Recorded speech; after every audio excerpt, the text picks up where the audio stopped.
नमस्कार, आप देख रहे हैं व्हाइट पेपर। मैं हूं आपके साथ आशा सरमाल। चलिए शुरुआत करते हैं व्हाइट पेपर की बड़ी खबर के साथ ही शुरुआत करते चले बताते चले कि डीएमके की सरकार के खत्म होने का अब काउंटडाउन शुरू हो चुका है। डीएमके की विदाई का काउंटडाउन शुरू हो गया है। तमिलनाडु में प्रधानमंत्री नरेंद्र मोदी की तरफ से हुंकार भरी गई है। भ्रष्टाचार, माफिया और अपराध वाली ये सरकार है। और पीएम ने यहाँ मधुरंथकम में भी एनडीए की पहली रैली को संबोधित किया और डीएमके सरकार को भ्रष्टाचार, माफिया और अपराध वाली बता दिया है। परिवारवादी और संस्कृति के अपमान पर भी सवाल खड़े कर दिए गए। डीएमके की कड़ी आलोचना की गई है। पीएम मोदी ने चेन्नई पहुंचकर मधुरंथकम में एनडीए की रैली को संबोधित किया और तमिलनाडु विधानसभा चुनाव से पहले डीएमके सरकार पर भ्रष्टाचार, माफिया और अपराध का आरोप लगाते हुए कहा कि उसका काउंटडाउन शुरू हो चुका है। और ये भी कह दिया कि मोदी ने यहाँ आप देखिए अपनी बात रखी। डीएमके को परिवारवाद, महिलाओं, संस्कृति के अपमान का दोषी ठहरा दिया और उदयनिधि स्टालिन का भी आप देखिए किस तरह से जिक्र किया, उन पर भी निशाना साध दिया। एनडीए सरकार के विकास कार्यों और साथ ही ये बताते चले कि कांग्रेस डीएमके के भ्रष्टाचार की भी तुलना कर दी गई कि कांग्रेस और डीएमके के समय में यहां पर जमकर भ्रष्टाचार किया गया है। बताते चले लगातार आप देखिए पीएम ने ये कह दिया कि यहां डीएमके सरकार को सीएमसी सरकार कहते हुए यहां प्रधानमंत्री ने ये कह दिया कि अब इसका मतलब भ्रष्टाचार, माफिया और अपराध है। तमिलनाडु के लोगों ने डीएमके को जड़ से उखाड़ फेंकने और बदलाव के लिए वोट देने का फैसला कर दिया है। और तमिलनाडु में अब एक ऐसी सरकार होगी जिसका लोकतंत्र और जवाबदेही से कोई लेना देना नहीं है। डीएमके सरकार सिर्फ एक परिवार की सेवा कर रही है, जहां पर आप देखिए डीएमके में किसी को आगे बढ़ने देना और उसके साथ सिर्फ 3 या 4 रास्ते हैं, यानी कि वंशवाद, भ्रष्टाचार, महिलाओं का अपमान करना, हमारी संस्कृति का अपमान करना। और साथ ही ये भी बताते चले कि केंद्र की एनडीए सरकार ने तमिलनाडु के विकास के लिए अभूतपूर्व कार्य किए हैं। और डीएमके भी और कांग्रेस सत्ता में थी, लेकिन उनकी सरकार में उनसे 3 गुना ज्यादा काम अलॉट किए गए। यानी कि एनडीए सरकार ने तमिलनाडु की जनता के लिए भर भर कर विकास किया है, लेकिन डीएमके की सरकार जब से तमिलनाडु के अंदर है कोई काम नहीं किया गया है। महिलाओं का अपमान किया गया, भ्रष्टाचार किया गया, सांस्कृतिक विरासत के साथ भी छेड़छाड़ कर दी गई। चलिए आगे बढ़ जाते हैं पैनल की ओर। इस वक्त हमारे साथ सुशील वकील हैं, राजनीतिक विशेषज्ञ हैं। बहुत बहुत स्वागत सुशील जी। सौरभ त्रिपाठी हमारे साथ जुड़ गए हैं, राजनीतिक विशेषज्ञ हैं, आपका भी स्वागत। सुधीर सोनी हमारे साथ जुड़ गए हैं, राजनीतिक विशेषज्ञ हैं, आपका भी स्वागत। सबसे पहले तो मैं सुशील जी आप ही के पास आऊंगी। जिस तरह से आज पीएम मोदी ने हुंकार भरी और सीधा सीधा ये कह दिया कि डीएमके की जो सरकार चल रही है उसके तो अब पतन का समय आ गया है, क्या समझते हैं किस तरह की परिस्थितियां तमिलनाडु के अंदर बनेंगी? स्टेट में जाते हैं, जो वहाँ पार्टी पावर में होती है उनको बड़ा या प्रहार कर रही है, करते हैं, उनको फुल फ्लज अटैक कर लेते हैं और जो उनमें कमियां हैं उनको निशावर करते हैं सब लोगों के सामने। आज भी जिस हिसाब से तमिलनाडु में जबरदस्त या रैली का रेस्पॉन्स रहा उनका, और उन्होंने जो है लोगों को वहाँ अपने संबोधन में कहा कि देखो जी, आपने 2 बार डीएमके को चुना, इन्होंने क्या दिया, औरतों का अपमान किया, करप्शन, माफिया, क्राइम वगैरह जो बढ़ गया, उस वजह से आपको इसमें बीजेपी को साथ देना चाहिए और बीजेपी आपके लिए डबल सरकार, डबल इंजन सरकार बनाएगी। जो बाकी स्टेटों में डबल इंजन जहां सरकार चलती है वहाँ जिनको जैसे फायदे मिलते हैं, डेवलपमेंट हो रहे हैं, विकास हो रहा है, बातचीत हो रहा है, ऐसे यहाँ पर भी हो जाएगा। अभी तो डबल इंजन सरकार ही है। जैसे महाराष्ट्र में इस बार हो गया, जो बॉम्बे म्यूनसिपल कॉरपोरेशन इलेक्शन थे, जिस हिसाब से वहाँ पर बीएमसी वगैरह में उनको काफ़ी ये मिली, मेजॉरिटी के वो जा रहे हैं हाँ। एनडीए। तो उस हिसाब से लग रहा है कि ट्रिपल इंजन सरकारें भी बहुत सारी जगह बनती है। लेकिन एक अच्छा। चीज़ है, बिहार में भी जैसा देखा गया, लोग अब ये समझ रहे हैं कि जहां जहां बीजेपी सरकार बनती है, डबल इंजन सरकार बनती है, लोगों को फायदा पहुंचता है, विकास बढ़ता है उस स्टेट का। वहाँ की जो है पहले ये दुर्दशा हो गई है, वो बीजेपी के एनडीए के आने से वो दूर हो अच्छा जाएगी। सुधीर तो सोनी जी यहाँ वो में कह रहे भी हैं कि लग रहा है जिस बीजेपी हिसाब के से आने से रेस्पॉन्स बड़ा है। बदलाव हुआ है, लेकिन तमिलनाडु का जो विधानसभा का चुनाव है पिछले चुनावों से इस बार अलग रहने वाला है कि नहीं रहने वाला? क्योंकि 2 गठबंधनों के बीच में मुकाबला इस बार नहीं होगा। विजय को लेकर भी मैं बात कर रही हूँ। आप देख आशा जी, लीजिए बड़ा जिस हिसाब अच्छा से इस सवाल बार आपने किया है। एमडीए देखिए, है। अगर वहाँ सुशील जी एक सेकंड अगर वेट हम कीजिए, वहाँ सोनी जी बोलिए। Okay okay. आशा जी, मैं इस पे जाना चाहता हूँ। जो लास्ट बारी में जो पोल हुआ था उसमें अगर मात्र पोल परसेंटेज देखेंगे तो क्या मात्र 4% का डिफरेंस था मेजोरिटी वोट्स में और माइनॉरिटी वोट्स में। इस हिसाब से और जिस तरह से तमिलनाडु में पिछले 5 साल के अंदर में भ्रष्टाचार लिक्वर स्कीम के ऊपर पे, जिस तरह से दिल्ली में जो हुआ था लिक्वर स्कीम के जो सेल है उसके अंदर वहां बहुत भ्रष्टाचार हुआ है। तो इस तरह नीट के एग्जाम्पशंस के ऊपर में सरकार गिरी हुई है। लॉ एंड ऑर्डर उनकी देखिए तो पिछले 5 साल में उनके लॉ एंड ऑर्डर में हाल काफी खराब है। और खासकर अगर देखा जाए तो SC ST विमेन और बच्चों के खिलाफ तो अपराध वहां बढ़े हैं। तो जो पोल परसेंटेज है मात्र 4% का है और अभी समय बाकी है। हालांकि तमिलनाडु में DMK की जमीन बहुत मजबूत है, लेकिन उसके बाद भी एंटी इनकम्बेंसी जिस तरह से लोगों में देखी जा रही है और जिस तरह से बीजेपी उसका फायदा उठा रही है, तो इसमें मतलब अभी तो खैर बहुत जल्दी होगा कुछ कहना, लेकिन DMK के लिए राह उतनी आसान नहीं होगी। नहीं, इस बारी के 2021 विधानसभा में जब आशा DMK जी। और AIADMK के बीच में कड़ा मुकाबला हुआ, इस बार तो जानकार कह रहे हैं कि ये मुकाबला सिर्फ 2 लोगों के बीच में तो नहीं रहेगा, विजय की एंट्री हो गई है तो त्रिकोणीय मुकाबला बन जाएगा।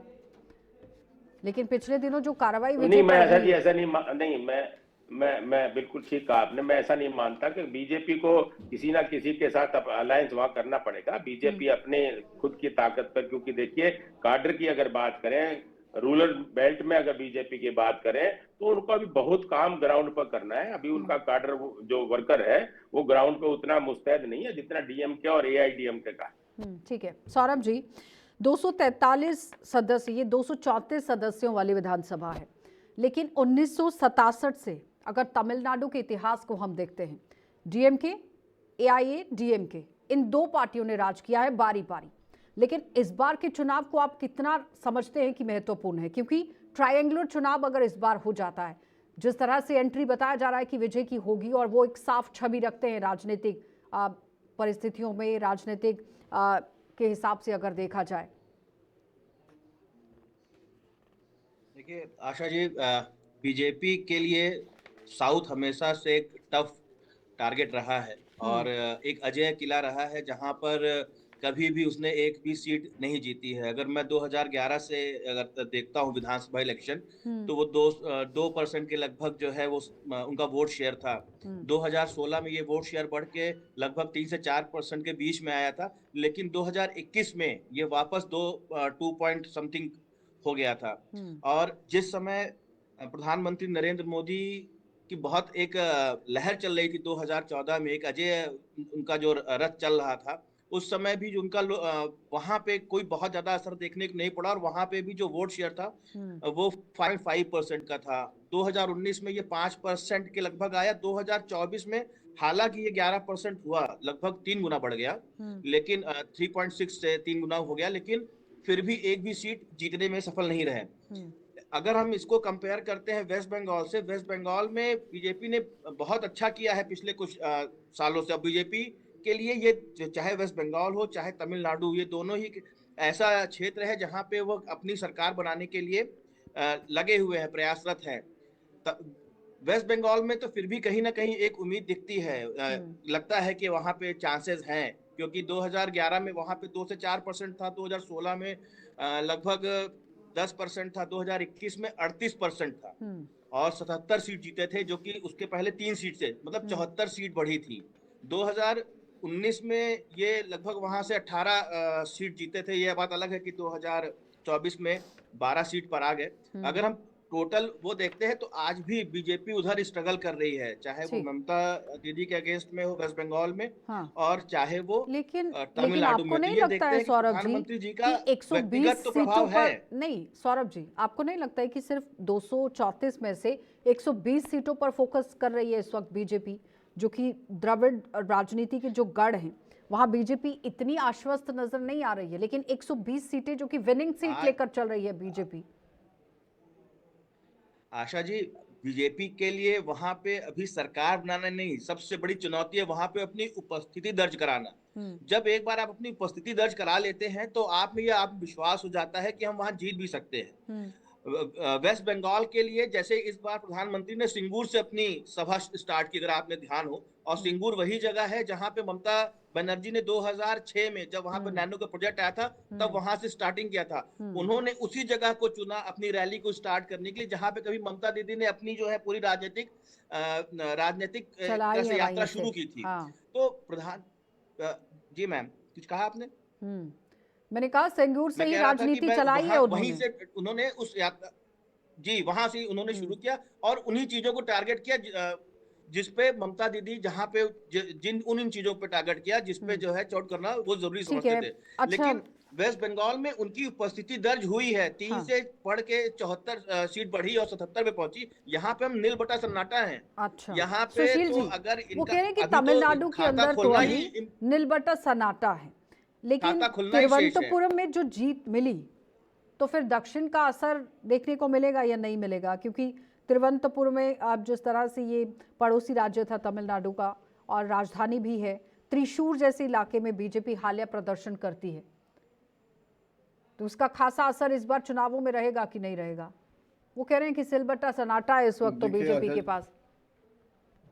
देखिए आशा जी, पिछले 2-3 साल से मोदी जी बहुत मेहनत कर रहे हैं। बहुत बार मोदी जी वहाँ चले गए तमिलनाडु में, वहाँ उन्होंने बहुत सारे सभाएं की, भाषण किए, और उसके वजह से बड़ा असर हो जाएगा। क्योंकि और जो देश में इस टाइम जो सिचुएशन चल रही है, जैसे बिहार वगैरह में जहाँ पर अब जो पोलराइजेशन ऑफ वोट्स हो गए, जो बीजेपी का अपना एजेंडा है, जो एनडीए का एजेंडा है, उस हिसाब से लोगों में थोड़ी बहुत जागृति आई हुई है। जहाँ ये अपना देख लीजिए, बिहार में जहाँ इतनी पॉसिबिलिटी नहीं थी, तो वहाँ पर नीतीश जी के साथ मिलके ऐसी मेजॉरिटी आ जाना, ये दिखाता है देश में जो ये चेंज, पॉलिटिकल जो ये है चेंजेस काफ़ी हो रही है। अब वो चीज़ नहीं, अब वोट जो हो गया, जो पहले सारे एक ही पार्टी को वोट जाते थे, अब डिवाइड होने लगा। अब देखिए, एक टाइम था तमिलनाडु वगैरह में जब एनटी रामाराव जी होते थे या एमजी रामचंद्रन जी वगैरह होते थे, वो फिल्म इंडस्ट्री से आते थे, जब वो बाहर निकलते थे सारे लोग उमड़ पड़ते थे कि इनको वोट दिया जाए, वोट मेजॉरिटी में लाते थे। नहीं, लेकिन वो आज का जो भारत थोड़ा सा देश का वोट प्रतिशत सुन नक्शा लीजिए है, ना वो सुशील तो जी। सुशील जी, फिर आप बेहतर से जवाब दे पाएंगे। ये जो पिछले विधानसभा चुनाव में डीएमके को 37.70% और एआईडीएमके को यहाँ 33.29% वोट मिले थे। फिर ये कहा जा रहा है कि जयललिता की मौत के बाद जो गुटबाजी हुई उसमें एआईएडीएमके वोटों की वजह से बट गई, फिर 4% वोट से पिछड़ गई, जिस तरह सुधीर जी भी बात कर रहे थे, और इसका नुकसान सीटों पर दिखा था। फिर एआईएडीएमके सिर्फ 66 सीटों पर सिमट गई। फिर डीएमके ने यहाँ 133 सीटें जीतकर पूर्ण बहुमत हासिल किया। फिर 51 साल के बाद अब यहाँ पर तमिलनाडु के अंदर विजय की एंट्री हो रही है। तो ये करिश्माई छवि भी मानी जा रही है। एमजीआर और जयललिता की परंपरा को जिंदा जिस तरह से कर दिया, अब सुपरस्टार अगर आ गए हैं। 7% की आबादी है, जो कि जोसेफ विजय चंद्रशेखर क्रिश्चियन की अगर हम बात करें, तमिलनाडु में ईसाइयों की 7% आबादी। मुस्लिम वोटों को भी अगर देखा जाए तो अल्पसंख्यक नेताओं के तौर पर ये उभरे, लेकिन 15% तक वोट शेयर मिल सकता है, ये कहा जा रहा है कि विजय को। देखिए, ये मैं फिर दोहरा रहा हूँ कि ये अब पुराने चुनाव नहीं रहे। बिहार के इलेक्शन में आए थे प्रशांत किशोर जी, बड़े ये लोग उम्मीदें लगा रहे थे ये इसकी वजह से एनडीए का बड़ा नुकसान हो जाएगा, ये कि हर जगह इनकी सीटें आ रही है, हर जगह ये मेहनत कर रहे हैं। फिर उनका जो हाल हुआ तो वो आपको पता है। महाराष्ट्र में देख लीजिए, जहाँ कभी एक्सपेक्ट नहीं था, आज तक कभी बीजेपी एनडीए ने कभी वहाँ पर मेयर का पोस्ट नहीं, जो बीएमसी है, जो वहाँ रिचेस्ट कॉरपोरेशन है, सोचा भी नहीं था किसी ने ख्वाब में बीएमसी को भी एनडीए ले जाएगा। ये जो देश का नक्शा हो रहा है अब इस टाइम चेंज हो रहा है। आप देख लीजिए तमिलनाडु में ये भी एनडीए ने क्या पासा फेंका, जैसे बिहार में या यूपी में या अखिलेश यादव जी ने पीडीए शुरू कर दिया, पिछड़े दलित और जो माइनॉरिटीज है। यहाँ मोदी जी ने भी अपने भाषण में यह कह दिया कि अगर ये तमिलनाडु में बीजेपी आएगी, पिछले दलित वगैरह जो है या माइनॉरिटीज है, उनको हम स्पेशल आरक्षण देंगे। ये जो नक्शा क्रिएट कर रहे हैं, उससे क्या होता है कि जब जैसे आपने कहा क्रिश्चियन 7% वोट है, मुस्लिम वगैरह है, महाराष्ट्र में देखा गया कि बहुत सारे मुस्लिम और इन्होंने भी बीजेपी को इस बार वोट दे दिया। नक्शा चेंज हो रहा है। और जो एक टाइम का जो फिल्म हीरो आते थे फिर उससे बड़ा हंगामा होता था, वो जमाना सुधीर नहीं जी, रहा अब। आजकल महाराष्ट्र जो में वो कह वोटर रहे है हैं कि इस बड़ा बार तो अवेयर टाइप का इतिहास ही रच वोटर है। दिया है, क्योंकि एक्सपर्ट्स कहते थे कि भारतीय जनता पार्टी मुस्लिम वोट जा ही नहीं सकता, लेकिन महाराष्ट्र में इस बार उल्टा हुआ है और तमिलनाडु में भी वैसी ही वही तस्वीर मैं कह रहा बनेगी। हूँ, लेकिन वही हो जाए। ठीक है, और जो लोग है ना, सुधीर जी, पीडीए का इन्होंने ठीक है वहां भी सुशील इस्तेमाल जी, किया पिछले ठीक है जी। सुधीर जी, जवाब दीजिएगा जरा। अच्छा, मैं कह रहा जो इन्होंने किया कि पिछले दलित वगैरह को इन्होंने साथ लाया इस बार भी। और देख लीजिए कि जो मोदी जी कहते हैं वो बाद में करते भी है। हम्म जैसे बिहार में उन्होंने 10,000 रुपये का खेला खेला, या हो सकता है यहाँ भी जब इलेक्शन नजदीक पहुंचेंगे उस टाइम भी वहां पर भी क्या खेला नहीं, खेलेंगे। उन्होंने तो कह दिया। जो महिलाएं देखेगी कि अरे हमें उन्होंने तो 10,000। आज भी तो कह दिया, उन्होंने कहा कि हमने जितना काम किया है उतना तो काम डीएमके ने भी नहीं किया है। नहीं, काम की बात अलग है। मैं कह रहा हूँ जैसे बिहार में उन्होंने महिलाओं के खाते में 10,000 रुपये डाल दिए। हो सकता है यहाँ पर भी कोई ऐसा सुधीर चमत्कार जी, करे वो कह जिससे रहे कि हैं कि इस सारा बार नक्शा हो चेंज सकता हो है कि जाएगा। जैसे बिहार में उन्होंने काम किया, महिलाओं के खाते में पैसे डाले, वैसे ही इस बार तमिलनाडु के अंदर भी होगा। लेकिन आपको ये भी नहीं भूलना चाहिए आशा कि जी विपक्ष अभी ने घेरा देखिए। भी बहुत है उस मुद्दे को हाँ, लेकर। आप ये देखिए कि और एक मिनट, डीएमके की हिस्ट्री अगर आप 1967 से अरे कुछ देखें कहना चाह रहे, एक तो सेकेंड 23 साल का सोनी जी, लंबा एक सेकेंड, हाँ सुशील जी बोलिए, क्या कहना चाह रहे हैं। मेरा ये मानना है कि अगर बीजेपी तमिलनाडु वगैरह में ऐसी कोई ये घोषणाएं नहीं करेंगे, बीजेपी को बड़ा ये नुकसान हो जाए। क्योंकि देश की महिलाओं को हर जगह पता चला, जहां बीजेपी कहती है वो 10,000 रुपया देती है। और जो तमिलनाडु में भी जो पिछले लोग हैं, जो ये मुस्लिम वगैरह हैं, जो बहुत पीछे चल लेकिन रहे हैं, लेकिन अगर कांग्रेस ने, सरकार उनको आरजेडी भी ने ऐसा तो कह दिया कि आश्वासन सीधा देगी तो सीधा ये नक्शा तो चेंज होगा। उल्लंघन था, इलेक्शन कमीशन को इस पर कार्रवाई करनी चाहिए, क्योंकि जब आप आचार संहिता लगा देते हैं अब तो वो उसके नहीं बाद इस तरह हुआ। से घोषणा नहीं हो सकती है। आपको नहीं लगता है सोनी जी, इस बार अगर ऐसा होगा तो फिर आचार संहिता से पहले पहले कर दिया जाएगा बीजेपी की तरफ से भी?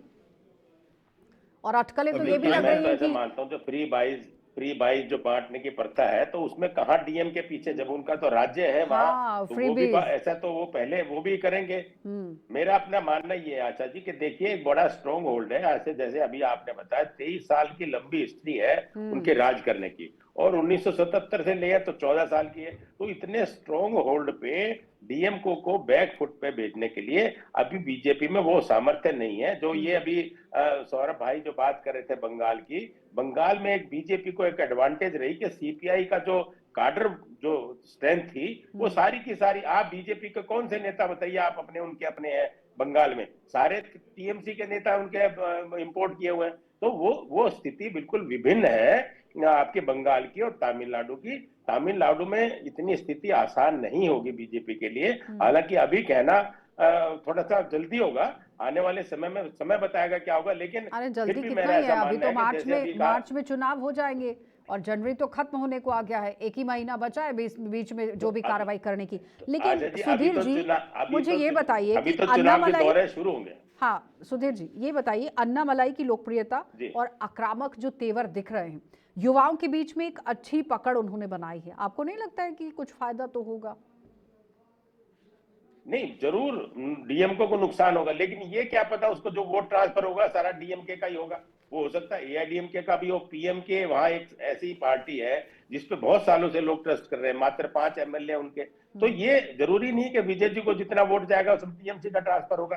तो मेरा अपना मानना ये कि डीएमके का बड़ा स्ट्रॉन्ग होल्ड है ग्राउंड पे, ये लड़ाई बहुत रोचक होगी, इतना आसान ना बीजेपी के लिए हो ना विजय के लिए हो। अच्छा सौरभ जी, जिस तरह से वो कह रहे हैं कि बीजेपी के लिए इतनी आसान राह नहीं होगी, लेकिन डीएमके का नुकसान कितना होगा?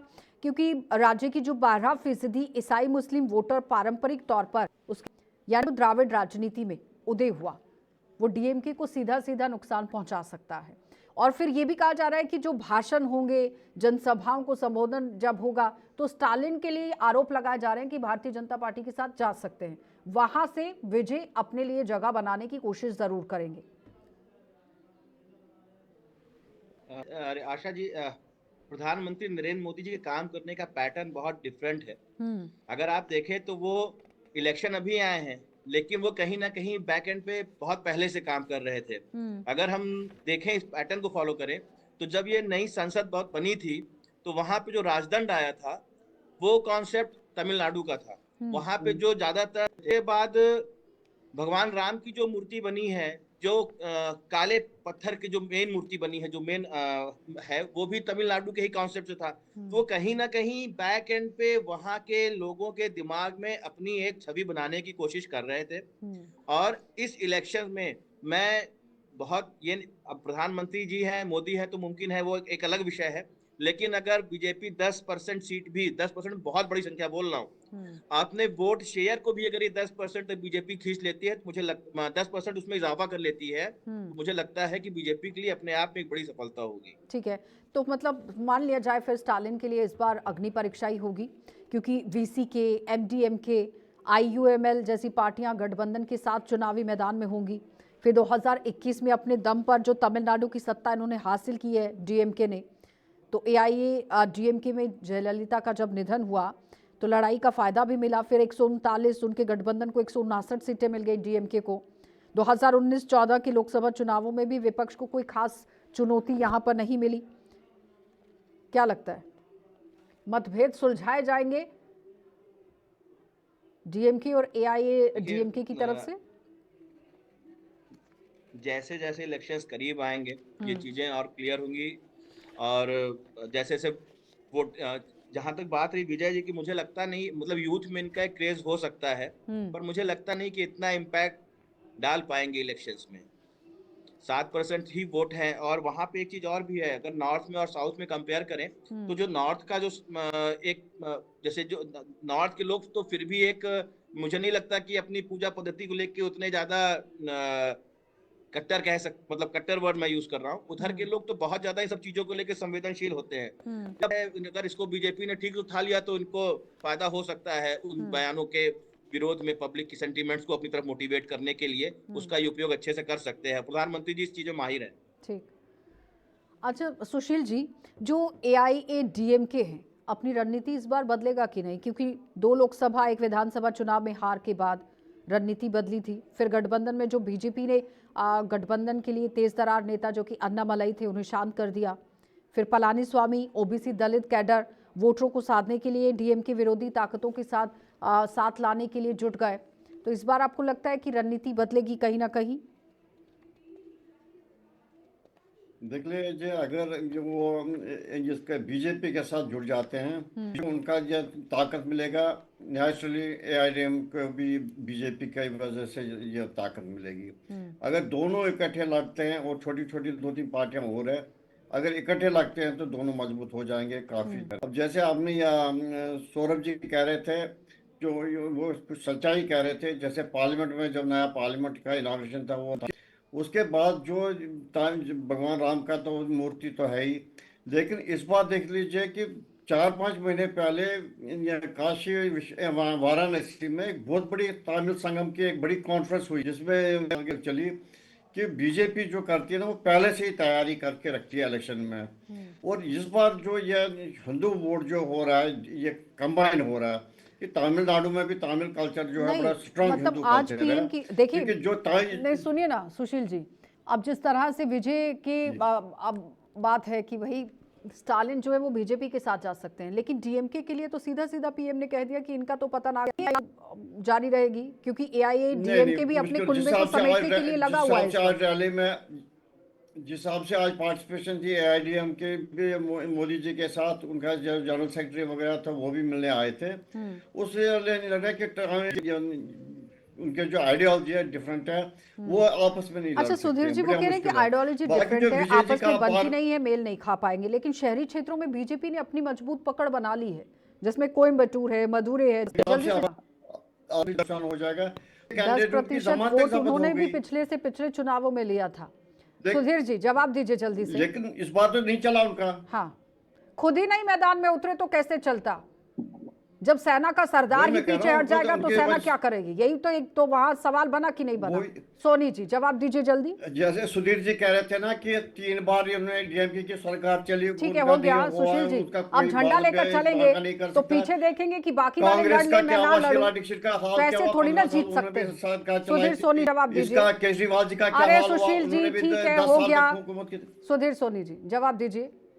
ऐसा मानना आशा जी, अगर डीएमके के खिलाफ बीजेपी और एआईएडीएमके अगर मिल के लड़ेंगे और विजय अगर साथ रहेंगे तो चुनौती डीएम के लिए बहुत मतलब बड़ी होने वाली त्रिकोणीय है। मुकाबला और उनके वहां लिए पर बहुत भी आसान एनडीए नहीं का है। ही गठबंधन कर। बहुत धन्यवाद सुधीर सोनी जी और सौरभ जी, बहुत बहुत धन्यवाद आपका भी। सुशील जी, आपका भी धन्यवाद। तो फिलहाल तमिलनाडु के अंदर अब चुनाव होना जा रहा है कि चुनाव हो सकते हैं। प्रधानमंत्री ने आज सीधे तौर पर कह दिया है कि डीएमके की सरकार का पतन का समय आ गया है, लेकिन जानकार ये मान रहे हैं कि भारतीय जनता पार्टी विजय और साथ साथ में एआईएडीएमके मिलकर अगर चुनाव लड़ते हैं, चुनौतीपूर्ण ये चुनाव इस बार रहेंगे। आप देखते रहिए कार्यक्रम।